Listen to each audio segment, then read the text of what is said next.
Hello? Is it working? Hello? Today I'm going to talk to you about fantastic food. I'll finish these later. Can you imagine a world where all we had in the morning was chocolate? Or a world where all we could eat was pizza every day? Now, this might be the dream for many children, but at the end of the day, this could lead to the end of the human race. I'm sure we can all agree that we need food. Not just any kind of food, but healthy food to survive and thrive. So, what is healthy food? Healthy food is food that is fresh, non-altered, and beneficial to our bodies.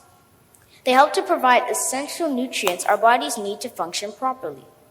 But it is important to understand that not all processed foods are unhealthy. In fact, some processed foods can and should be included in a healthy diet. However, some of these foods can be overpacked with preservatives. Did you know that there are two types of preservatives? Artificial and natural.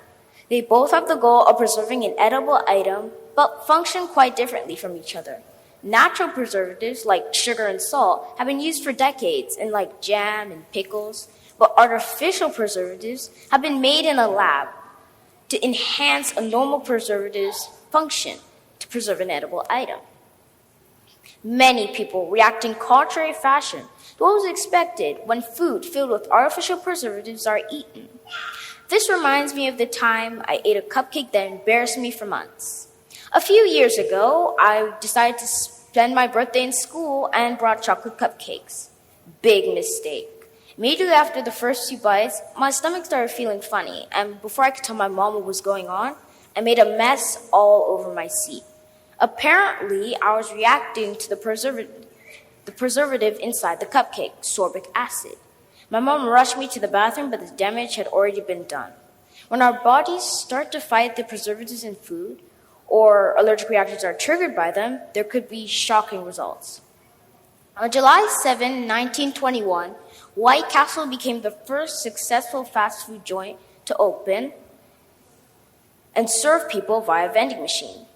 Now, a century and 2 years later, the fast food industry has seemingly banished healthy food to the attic, long forgotten. This leaves people to battle with the consequences of obesity, diabetes, heart diseases, and serious illnesses that could potentially kill anyone. On the other hand, fantastic food such as carrots, apples, walnuts, avocado, soursop, and so much more help to counteract the consequences of obesity, diabetes, and some cancers. Take, for example, it has been scientifically proven that soursop is 500 times more powerful than chemotherapy used to stop cancer.